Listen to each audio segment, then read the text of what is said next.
So our patches came out 3.5 in length and about 3 inches width, as you can see. And this is after everything. We just need to add the adhesive on the back. We're gonna be using iron, so it'd be very easy for anyone to just iron on the cap or jacket or whichever. And we edited these letters in Brilliance Essential because the letters that I bought were not coming out the way I wanted them.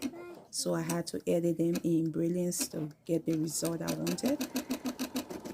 And if you ever want to see how we did that, just let me know. I can do a video on how I edit my letters in Brilliance to get this result.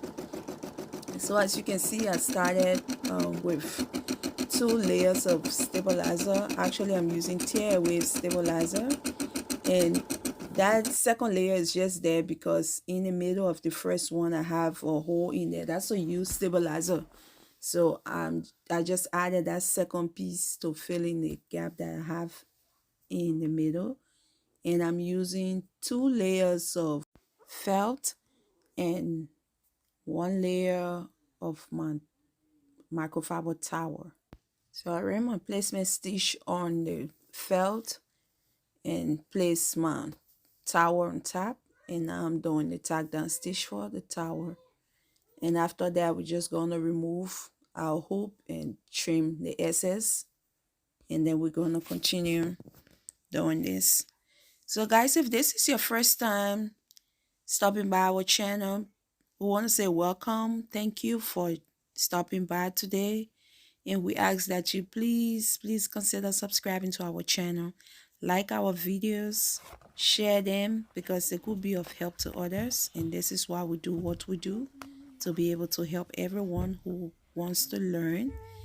And for those of you, our subscribers, we just say thank you. Thank you for hanging in here with us. Thank you for growing with us. Thank you for just spending your time with us so we all can learn together and improve our craft. And right now, as we can see, we've already trimmed off the excess of the tower, and we started doing the satin stitch already. It's doing the other satin stitch. That's what it's doing over there, and then it's just going to do a little one in the middle. And then after this, we're going to remove it because I actually cut all my pieces and trim my letters, everything by hand. I have a brother cutting machine, but I really don't want to go through that right now so I just use my hands. And this is also to show to you that you do not need a cutting machine to do this. You can do it by hand. I did everything over there, all the cutting of these letters, I did them by hand. I just placed them there, cut my pieces, as you can see, cut my squares, put them on, and then remove it when it's time to trim, and I trim it off, and I put them back, and just like that. So if you just have a 4x4 regular 4x4 brother embroidery machine, like the SE600, that's what I'm using right now. This is something you can do. Just make your letters and sell them, because people use these letters on jackets, they use them on purses, they use them on caps, on bannings.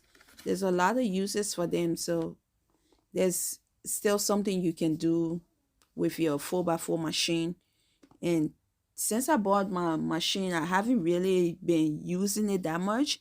So right now I've decided to just, like, since I'm making more like kitchen items and stuff, I do most of them on the 4x4 machine now, instead of using my Janome 500E. I just use the 4x4 machine for those smaller projects and use this one for my bigger projects. And so this is something you can do with your 4x4 machine.